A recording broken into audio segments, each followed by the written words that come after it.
الله تعالی وایي کذالک همدغه شانته کی نسلکه من چلو دغه عمل ټوکو او استهزاء فی قلوب المجرمین پزرون د مجرمانو کی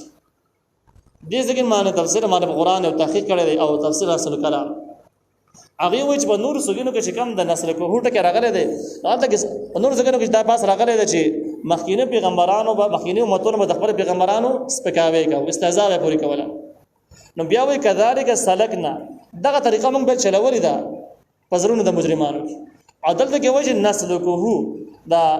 نو دلته کې د مستقبل لفظ استعمال شو دلته کې د ماضی لفظ استعمال شوی دی اوس په دې دوه کې فرق څه دی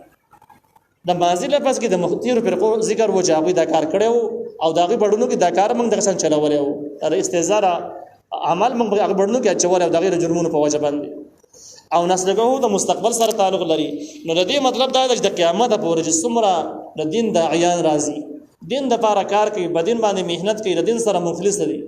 داغه به مخالفین پیدا کیږي او دغه مخالفین به د داعیانو باندې د داعیانو پورې ملنډ کوي مذاق په وړاوي ګپ پورې لګي او دا عمل به د کوم وخت پورې جاری قیامت پورې څنګه اوس پیغمبران ناراضي دغه قائم مقام علما دي حق پرست علما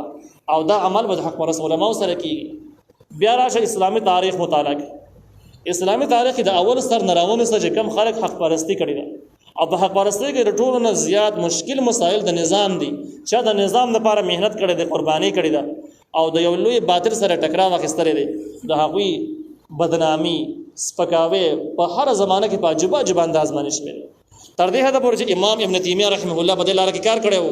نو امام ابن تیمیه متعلق مشهور چې دا مجسمه دي او د الله تعالی لپاره جسمیت ثابت دی او د کفر په امام ابن تیمیه باندې راغی او دا هم ویل چې په شام کې او جماعت کې د منبر باندې خطبه ورکوله د دروغ واقعیت او د خود محراب نه راکوش او ویل چې الله تعالی به د عشر د سره راکوش حالانکه په تمام تاریخ کې د امام ابن تیمیه شام ته تل د ثابت هم نه دي چې دا شام ته تلل بیا په دغه طریقه باندې په اسلامي تاریخ کې امام قرطبي امام رازي لوی لوی علما د نظام د لپاره کار کړي امام ابو حنیفه د خپل زمانه او لوی مجتهد او امام د نظام د لپاره قربانیان کړي دي اخر کې جلد تللی د بجل کې هم په ظاهر باندې شهید شوی دغه خلاف هم په ټول دنیا کې پراپګاندا یو سلسله جاری ده په مختلف انداز باندې په اخر کې د دې پیړو لوی امام مودودي رحمه الله هم په دلاره کې مهنت قرباني کړي ده د نظام د لپاره دغه لپاره هم ډیر زیات بحثونه گردش کوي چلیږي دغه نه علاوه چې کم خلک په دلاره کې د دې علما او د حق پرست علما په لار باندې تک کوي نو سپکاوی به کیږي په هغه به سخت الزامات لګي او چې ای سمونه کې د مجرمان نه کم اس کم د شکل خبول ورانه ساري رسپي سره ولګوا پټکي سپي ته په سر کا ساري د ډمي سره ټچ کا الګړ بدن سره ټچ کا او بدی انداز باندې فیسبوک ته کینا فوټوشاپ را کولاو کو جوړاوه بده علماء سپکاوی ته ولګا نو دغه سپکاوی د حق دین نه د انکار او ناکار صورت او دا د نسلکوهونه معلومیږي دا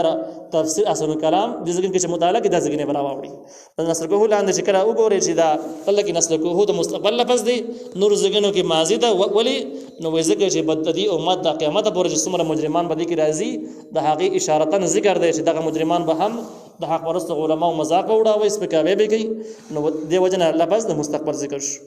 فی قلوب المجرمین پزرون د مجرمانو کې د ځګن کې سوال دا دی چې د حق پرست خلکو خلاف سپکاوي ټوکې ملنډي الله تعالی وي دا د مجرمانو ورونو ته ما چولې نسل کوه الله تعالی ما را کار کړی نو سوال دا چې دا خو کفر دی او په دې مسله باندې اتفاق دی امام شامی په فتاوی شامی کې هم لیکلي دي چې کم کس د عالم نه اوچت کینی پتا ور د تکبر او غرور او استهزاء باندې نو دی وی چې دا دومره عظیم جرم دی چې په دې سره اتوماتیک ایمان ماتي کې د نواقض ایمان مرتکب کیږي او چې څنګه مرتکب د نواقض شو الته کې خزه خو مسلمانه دغه خلا د نواقض مرتکب نه ده نو منځ کې نکاح وغورځي د نکاح مات شو دا شامل کړي دي او د آیاتونو په خلاصه کې لیکلي اوس د دې اندازه ولګیدل چې د حق پرست علماء سپکاوي کول استهزاء ټوکې مذاق وړول دا کفر دی او بده کې یو حدیث هم دلیل دی چې چا د یو عالم توهین وکړو من حيث انه عالم صرف دغه علمیت د وجنه وسره زد دی یعنی ذاتی د کور او د پټي مسالې نه دي اخر چا سره راتلی شي د کفر نه دی لیکن د علمیت په سلسله کې دغه سره زد وکړو او زد د وجنه توهین وکړو فقط کفر د کافر شو او حالانکه الله تعالی سوی کذالک نسلکه فی قلوب المجرمین دا کار مجرمان بدلو کې ما چولې چې د حق ورز خلق سپکاوي وکړي نو دا خو د دې مجرمان غریبي ګنا نه ثابتېږي نو د دې مضمون تفسیر احسن کلام وایي په شان د ختم الله علی قلوبهم دی. الته کې الله تعالی ویلو چې ما د مجرمانو خلکو په زړونو باندې مهر لګولې دي او دغه مهر نو وروسته د خلک ایمان نه راوړي. دغه څنګه بل ران علی قلوبهم بل طبع الله علی قلوبهم چې کوم د مهر خبره ده نو هم دغه باس د اصلا د خلکو سره اختیار او چې من شاء فلیؤمن ومن شاء فلیکفر. چا چې خوښ ایمان راوړي او چا چې خوښ کفر دی وکي، یعنی کفر او ایمان د انسانانو په اختیار کې دنه پروت دی. خو بیا ان اعتدنا للظالمین نارا، کفر چا وکړو الله به جهنم ته اچي. خلکو سره اختیار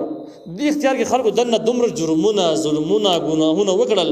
چې دا غي ګناهونه په وجه باندې ولتور مهر په ولګېدو او د مهر نو وروسته اوس د دې دغه اختیار ختم شو. اوس کدی ایمان راوړل غواړي هم نشي راوړل، اختیار ختم شو. دا مضمون یو حدیث مبارک کې هم ذکر دی. هم دې طریقه باندې چې کله انسان ګناه وکي نه ګناه په وجه باندې بڑک یو تور داغ پرې وسی، کله چې دا ګناه نه کړي د دې ګناه نه سخت شرمېږي مو یریږي مو چې دا ډېر بد کار دی، ته الله نه فرمانی، ته مخلوق ته اسلامي معاشره کې د نه داسې جرم مرتکب کېدل ته ډېر بد شی دی نو سخت یریږي. چې کله دې ګناه وکي په اول ځل باندې یو غلط ملګری برابر باندې نو بڑا باندې یو تور ټاکي وشي. چې کله دې په صدق باندې توبه وباسي نه ټاکي خړ شي، خو توبه ونه باسي نو نور ګناهونه د الله زړه نور مایل شي، د ګناهونه خواهش تیز شي. د بل ګناه وکي نو بیا دوباره باندې ټاکي بل ټاکي پکې وشي. دا څنګه سونه ټاکي سیوا کیږي، ګناهونه سیوا کیږي، ټاکي سیوا کیږي، ټاکي سیوا کیږي جب ګناهونه باندې زړه ور کیږي او جرأت سیوا کیږي، شرم ختميږي، په ګناهونه به شرمېږي نو داسې بیکاره منحوس کارونه به کوي چې بالکل د ویلو قابل به هم نه سره به خپل باندې نشي ویل، لیکن هغه به سری عام کوي شرمېږي او کنه. دا دی وجه نه چې دا تور شوی مکمل ګناهونه کې ګر شوی. خو چې کله دا مکمل رب د توروالي کې راګر شي، ګناهونه کې راګر شي نو په دې ټیم کې بس هغه ایمان توفیق او صلاحیت ختم شي، اختیار دی الله اوچت کی او په دې ټیم کې د سوچ ظالم جوړ شي په شان د پیرامن نمرود شداد باندې چې د پیغمبرانو په دعوتونو نصیحتونو